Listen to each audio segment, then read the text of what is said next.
a series of governance processes to manage their funds, to manage their resources, to manage blockchain infrastructure and smart contracts.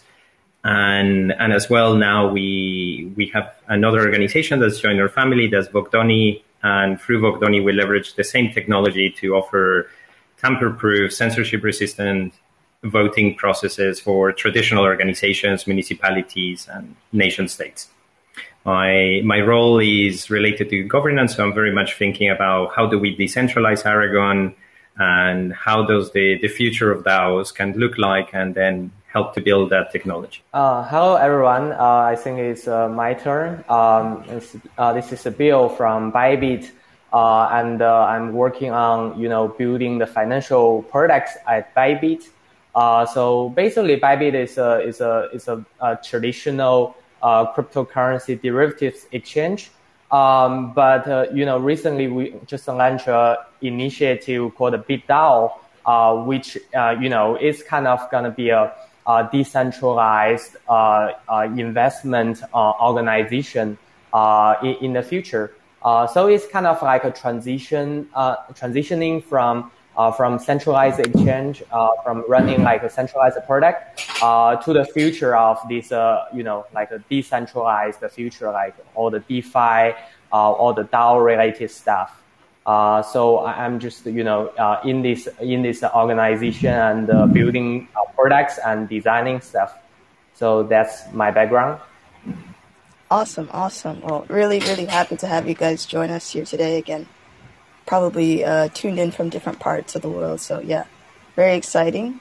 And so today's panel is really more focused on, basically governance at large, and then challenges that decentralized project face within governance. And so we've seen kind of MakerDAO, early on be a pioneer in the governance space. And so, like, what are some of your kind of favorite projects right now in the governance space, and what challenges do you foresee? Different DAO focused projects facing at large, and how they differentiate from kind of centralized organizations. So Daniel, you want to go first?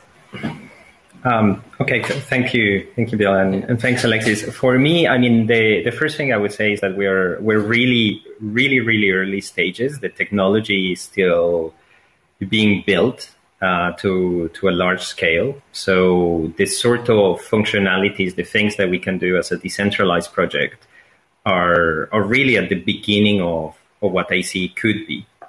Right now, we have a range of tools for voting, for democratic processes, and so on. And it's only now that we're starting to see more advanced forms of governance other than, say, than just direct democracy, other than just voting. Like, for example, I like quite a bit what Sovereign is doing, what's starting to emerge with synthetics, with Journ, obviously Maker. But like, one of the things I like, for example, with Sovereign is a combination of different governance functionalities that start to become a little bit these Lego building blocks that we've been talking about for so long, but that only now are possible. So if someone wants to enable that only those who stake a token can vote, that's now possible. And you can combine that with quadratic voting, and you can combine that with, for example, the longer a token is locked, the more voting power that gives to people. So that creates incentives for the people who have the most voting power to be aligned with the long-term outlook of the community, and things like that we're starting to see. And roughly that's a little bit the space I'm excited about, is when we start to have the tools to build more robust, a little bit more complex governance systems. So regarding my favorite, this governance, projects, I think I really agree that it's just a very early stage, both technology and procedure-wise. Like, we are trying to explore a lot of stuff. I just want to mention maybe two projects. I think they have some very special features. One is this, Compound has this governance Bravo version. I really like it because it's kind of like at a very hard side of decentralization. Because, like it's a purely decentralized, like you need to vote and then you could really modify the software of the Compound. It's a pure decentralized decision-making process. Even though there's still gonna be some, efficiency issue out there. But I feel like this nature of enabling, people just from anywhere in the world who hold this token to participate in deciding how this software is gonna evolve is quite interesting. So that's one project that I will keep observing. And the other one is actually like kind of like a tool that is called a snapshot. So I think it's kind of trying to tackle the problem of this efficiency. So basically, it's not that decentralized, but it's still like an off-chain decision making process. But I do feel it kind of solves a lot of problem, like for some average users, for saving transaction fees on Ethereum. So because everything's happening off the chain, but you do need to use your address to sign a signature. So I think that's kind of like a balance, and many of the projects out there are using this tool. So it's kind of like a very soft angle of building like a solution there. It's part of the use. So I feel that's very interesting. So yeah, that's pretty much on my side. Got it. Awesome. For some reason, you were kind of tuning in and out there, but I got the gist of it, and really. From both of you, great explanations. So we've seen a lot of different trends kind of emerge out of the crypto space, even within the last, 2 years, like the emergence of kind of NFTs in a very big way, the metaverse, DeFi. How do you think, it's possible for these types of projects to integrate, DAOs and decentralized governance within these, emerging sectors within crypto, including now institutional DeFi and. Yeah. So one of the new trends that I'm starting to see a little bit more and more is communities that bootstrap themselves, as in even before they launch a token, even before they have a clear governance system, they build a community. They are a group of people attracted by a shared idea and so on that start going into a chat and start brainstorming possibilities, start building a few things. And then on top of that, they build the governance system and with tokens and more the project and the organization. And eventually they build the product. And I see a lot of value in this approach in that it is somewhat resistant to, let's say, the vampire attack or just the forking of the project, because you're really starting by building the community, building the social relationships, the network that can add a lot of value over the long term. And equally for larger projects like us, for example, Aragon, for the past time, we run relatively with a centralized organization that is the Aragon Association. And they were building a lot of the smart contracts functionality and so on. And now we're running a range of, all the time we're running different experiments on decentralized governance. But one concretely that we're doing right now is starting to create a DAO and build the possibilities for people to be rewarded by participating in making decisions, by being rewarded for participating in voting, making proposals, contributing to the discussions. And building those sort of systems early on, it starts to add value from the very beginning, both to the people participating and to the network. So I see that sort of approach can really benefit almost any sort of project. Then the challenge is how to build the right mechanisms, the governance mechanisms, so you can still make decisions, so you don't end up paralyzed, or you don't end up going too divergent, like's happened to some projects that try to build a community, but then didn't build the governance systems for the community. They kept a very centralized governance, and then slowly start to be some rupture in between, let's say, the governance, the core, the governance committee, or whatever way they're calling it, and the rest of the community that's going in a different direction. So actually having those decentralized governance mechanisms early on is very, very helpful to prevent that risk, and to truly give a voice to your contributors at large, who sometimes have surprisingly valuable ideas. Yeah. So talking about, like how the, future business or the future organization is gonna adopt the DAO. I think the number one important question to be answered is like, people firstly need to decide what need to be governed at the first place. And then they could, balance this efficiency and the fairness problem, like that by design, like a different type of DAO or different type of technology will have different edge, weigh on either effectiveness or weigh on fairness. So I just feel like even though like DAO is still like early stage, and many of these DeFi and the crypto projects don't really it's just about bootstrapping and also getting started. So just at different stage of the projects or different stage of the involvement of a certain organization, they may want to use a different approach of how to use DAO, because DAO at the end is gonna be like, it's part of the tool. It's not like a goal. So I feel like there's still gonna be a lot of to explore, and how people combine this off-chain, on-chain DAO technology, and also balance different angles. So yeah, that's my opinion on this stuff. Awesome. Yeah, agreed. And so for both of you, in your opinion, what are some of the best governance models out there that you guys have seen?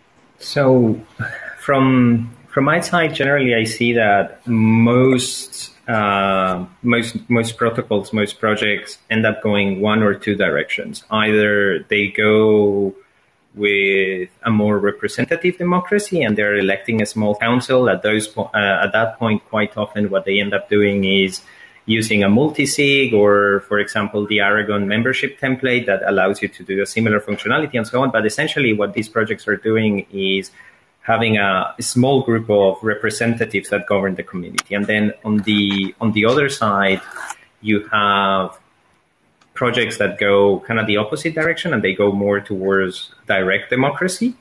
And either that can be done fully on chain with like the tool that we develop ourselves, like Aragon V1 enables you to do that. And it can be done in a way that is more manual, like using, for example, Aragon Voice or Snapshot, which are more or less equivalent tools, and then having a human or someone that actually executes the transaction on chain. Obviously, that has risks, because if something happens to that person, then suddenly your whole governance breaks down.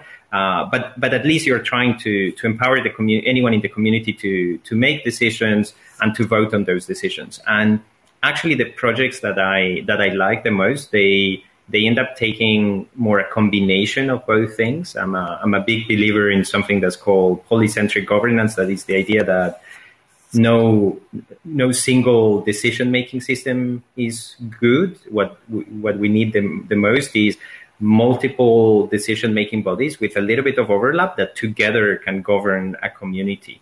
And so, for example, for the Aragon DAO experiment that we're going to be running over the next few months, what we're going to be doing is actually combining both things. Is both having a main DAO that works with a somewhat direct democracy model. Anyone can make a proposal, the community can vote directly on them, and then at the same time having an executive DAO who are elected to manage funds, but they don't have the power to change the governance system. And so that way we avoid a little bit the challenge that sometimes can happen, in that those elected for the governance end up living a little bit in their own bubble, having a very different reality than the community as a whole. And if they have the power to change the governance system, well, there is nothing stopping them from changing the rules to benefit them. Even if this happens very slowly and very gradually over a few years, or they might not even be doing it consciously, but it can happen. So however, if we have both mechanisms, and as well,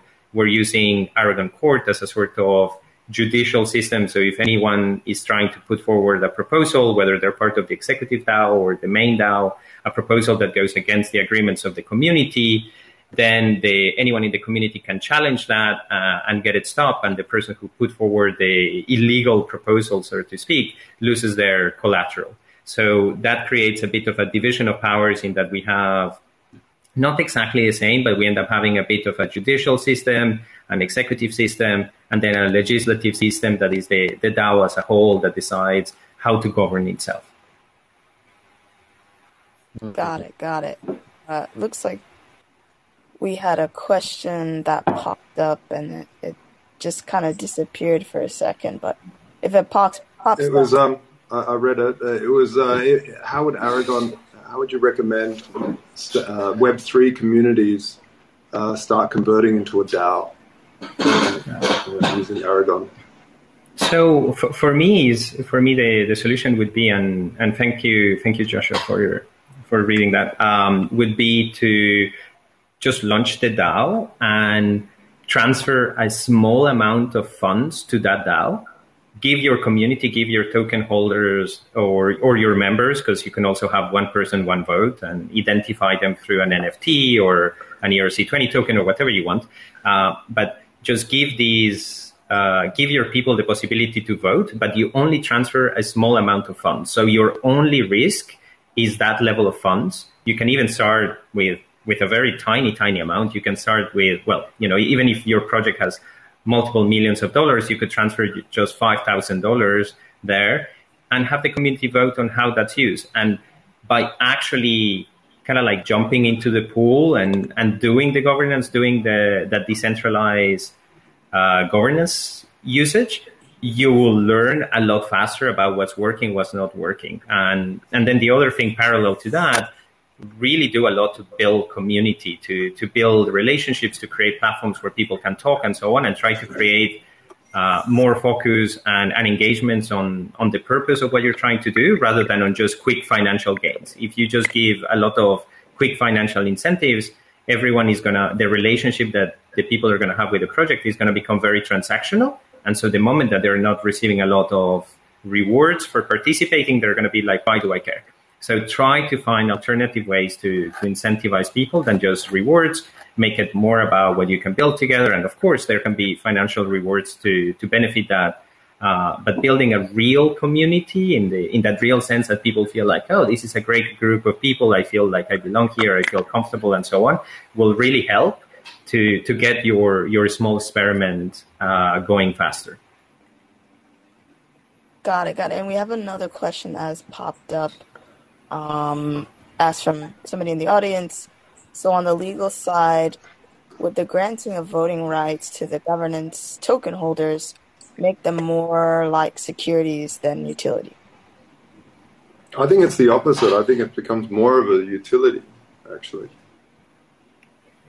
Yeah, I would agree with what Joshua is saying. It's the definition of a security, and I'm not a lawyer, so please seek proper legal advice if you need, but in general, a security means that you're more a passive investor. You're not doing the work.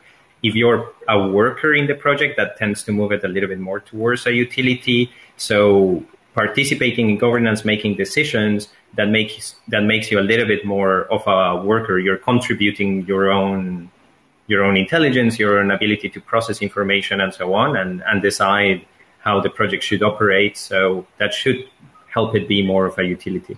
Thanks. Okay. So, in your opinion, everybody who's on this panel, like in terms of really, the governance models becoming more ubiquitous, and, in terms of the challenges, what are some of the challenges that overall we really need to overcome? I can't seem to hear from Alex. Could you guys hear? Yeah, I can hear. Oh, okay. Yeah, I guess I have some network He was issue. asking what some of the challenges are of the governance models. That we need to overcome to make governance models more ubiquitous. Yeah. Could you guys hear me right now? I can hear you. Yeah. Oh, okay. So I think I will just go ahead. I think really, the challenges here is about how to encourage more people to participate. Because in general, many of these projects, like the superstar projects, like Uniswap, like Compound, even like a Sushi, they have a lot of they have set up a proper DAO, and they have the technology. But the problem is kind of still very few people could be able to participate into the discussion, let alone to make any rational decisions. I think that's a first layer of barrier. That is how to communicate information to a broader audience, so that they understand how the DAO works and how. I mean, many of them, for example, maybe the uni-tokers, they don't even know that they have the they have the right to vote for some stuff. So I think that's the issue. I definitely want to add to that. I think voter apathy is probably. Sorry, I'm super blurry. I don't know why. You're just going to have to pretend you haven't got your glasses on. But the thing is that voter apathy is a real big problem across the board. So what we're doing with the standard is trying to look at governance models more. I got into Bitcoin because it was more of an anarchic philosophy of how can we have stuff without government and without governance, but with rules, of course. And so one of the big steps forward in governance through a different mechanism than voting, because voting really, everyone's seen some of the, talent shows and some of the crap that bubbles up to the top because people are voting through empathy, through empathy of a bad story or someone's dad died, so that singer then goes on top, even though he's not the best singer or whatever. Oh, there we go. I'm sharper. Wow. So voting is really inefficient. And so we're looking at it from a different perspective of using prediction markets to determine the future. And prediction markets are, there's a lot of academic work to really highlight the fact that prediction markets are the best way humans have of predicting the future. And so if you can not say something like, just, vote Biden or vote Trump, for instance, instead you say, who will make the GDP, will the GDP be bigger under Biden in 3 years than Trump? And people will wager bets. And the thing with betting, for the lack of a better word, is that people tend to put away their dogmas on what they might think is the right thing. So they might really be a Trump supporter, but they might think, the GDP might be better with Biden, or the other way around. And so betting tends to then reward the people that were correct. So if you've got information about a certain subject that you don't think the other people have in the industry, then they will bet on a better outcome that might be the actual truth come the date. And so I think with voting, we can do things in DAOs to promote voting. The reason why I think this will stop voter apathy, well, not stop it, but help reduce voter apathy, is that there's an incentive to vote. There's an incentive that you could win money on being the right predictor, So I feel like there's more to be explored than just voting. I find that voting is very sort of it's very primitive. It's the first thing that comes to mind, like, oh, let's have a vote on that, you know, when really no one is an expert in any of it that's giving the vote. So it's like, and then if you incentivize people to vote, if you're like, oh, we'll pay you to vote, then you're just going to get people that go, oh, wow, cool, force it, just click anything and you get paid. So, so really, I feel that this needs to be explored more. And I know that, you know, of course, people like, there's a great talk from Ralph Merkel about prediction markets and voting, or prediction markets and governance, on Epicenter Bitcoin. That was a little while ago. It's definitely well worth listening to. I really feel that there's something there, and DAOs need to move towards that model, even if people use the prediction markets as a pointer to vote with at the start, to stop any sort of game theoretical challenges that come with you know, using the prediction markets to manipulate an outcome. So yeah, that's my take on that. That's, yeah, kind of building on that, and I love that the discussion is going to prediction markets, because I find them a fascinating tool, but can very much be a double-edged sword in that used in the right cases, they're really powerful. They encourage people to participate. They really help to aggregate a whole bunch of insights that you would never find out about otherwise, to get a really good signal on where things are going or what the best decision can be. But equally, they only work when you can have a lot of, like, a very simple way to measure whether an outcome is good or bad. Like the example you were giving of, like, will Trump or Biden increase GDP more? And he's like, we can probably run a prediction market on that, but is GDP the right metric? Or should we have something that is more well-being related, and should it be GDP in 3 years or GDP in 10 years, right? And that's where it starts to become a little bit complex sometimes. So we need to be careful on how they use them, although they can be, as I was saying, a really fantastic tool. And I think also to highlight something that Joshua, you're saying as well, that is moving past voting, that sometimes voting is not necessarily the best idea. We've been toying at Aragon a little bit with the concept of lazy consensus, that is and what we call optimistic governance. That is the idea that using an Aragon governed DAO, now we build that technology, but essentially anyone can program an action in the blockchain, and unless it gets disputed, unless it gets challenged, it happens. And if you use these kind of like small scales, making small decisions that aggregate, you can end up with something that is, well, that in a way resembles more traditional governance in an organization. Like, in a way, you can go and probably use your credit card and spend a small amount. And if you do things that really go against the organization, you're going to get kicked out. In the same way that with Aragon Govern, if you do something that's really wrong, then people can challenge you using Aragon Court, and you're going to lose your collateral. But for small things, it works a little bit like an ant colony or like a termite colony, in that you have this thing called stigmatic governance, in that small people making small decisions give a signal to everyone else of, like, hey, there might be some food here. So the next person goes, oh yeah, that looks cool. Let me put a little bit more resources to that. And it kind of evolves a bit organically. So you have these different things. But another quick point I wanted to touch on is that someone said that most users are not so intelligent or willing to learn in the chat. And I actually wanted to argue back against that, because quite often we think that that's one of the biggest excuses for centralization, is like, let's just give it to the experts, or let's give it to a committee that we elect because they know best. And expertise have a role, but there's been really interesting experiments in collective intelligence, where it's actually citizen assemblies. This was done recently in France, where it's a group of people of non-experts who are put in a position to make decisions and to make suggestions for example, climate change.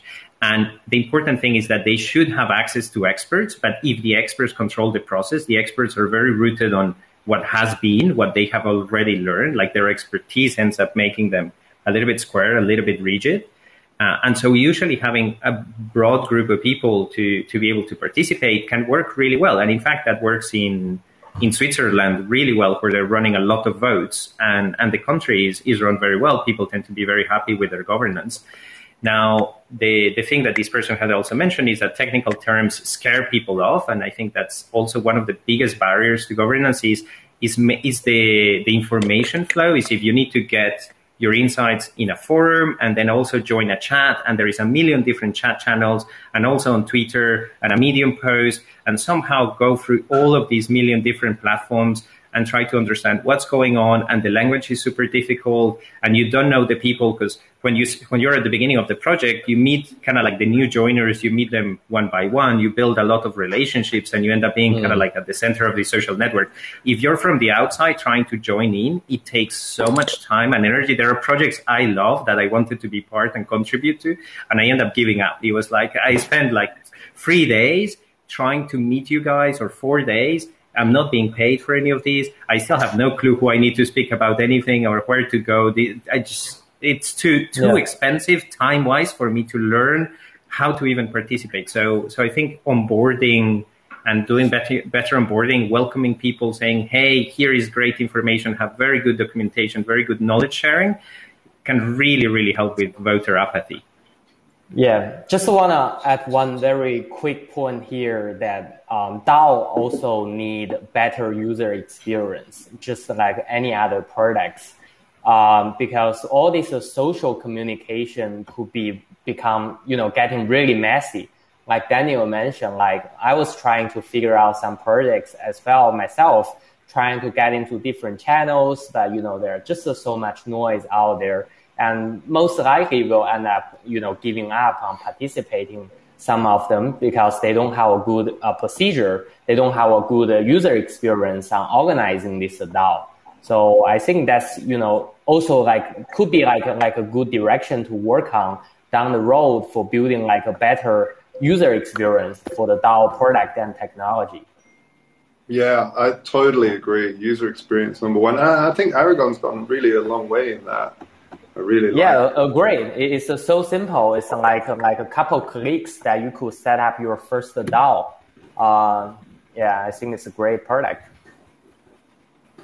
Yeah, we're starting to work on that, but it's been definitely a challenge. We're coming from an industry that's been so geeky, and myself, I fall into that, go end up in a rabbit hole of what are the different Condorcet methods for voting and how do you tally all of these things, and then forget that there is people on the other side who are just trying to live their lives, and for whom governance is not the objective, but just a means to an end. So we're now trying to backtrack a little bit from that and say blockchain at the beginning was very much for developers, and now I think this next wave that is happening is this is blockchain for non-developers. This is blockchain for non-coders, where we need to make it like human readable, very simple interfaces where everyone can understand it in a graphic, intuitive sense. And we're starting to head in this direction, but it's definitely early days. And I think the industry as a whole is starting to make a bit of this shift, but we definitely have a lot of work to do there. Yep. But I do feel like, sometimes when people build a UI or interface, they also don't want to, impact the people's idea.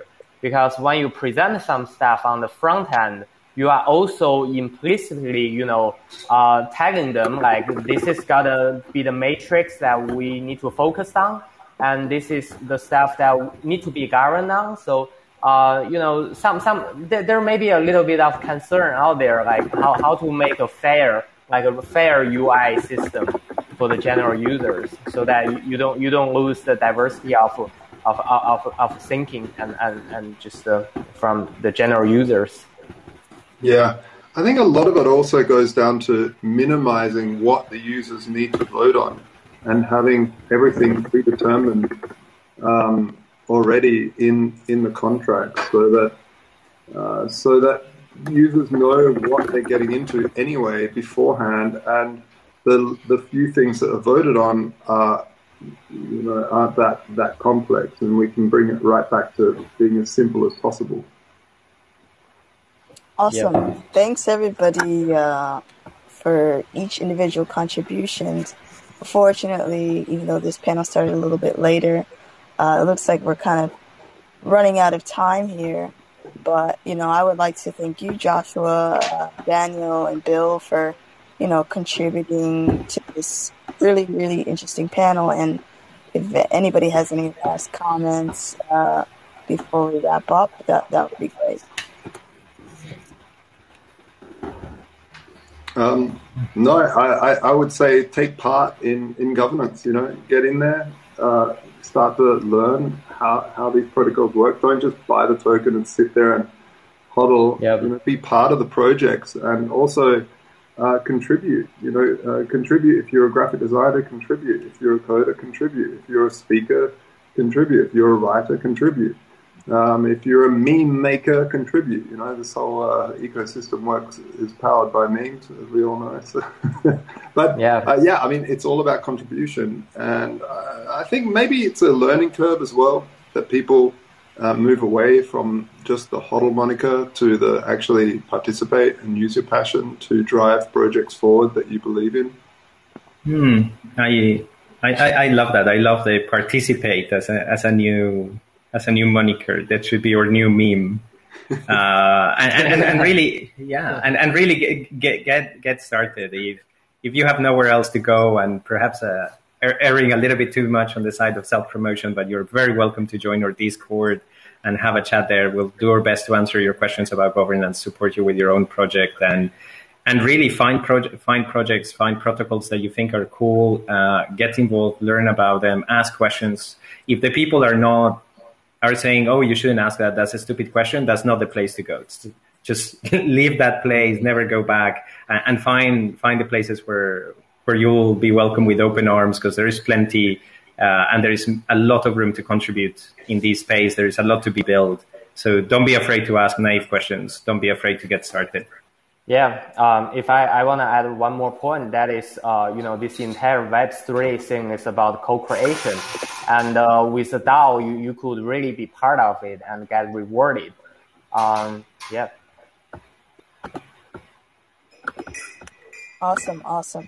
Well, again, thanks everybody for contributing to this panel and contributing from different parts of the world. So, all right, thank you very much. Thanks for having you guys. Great discussion. Bye.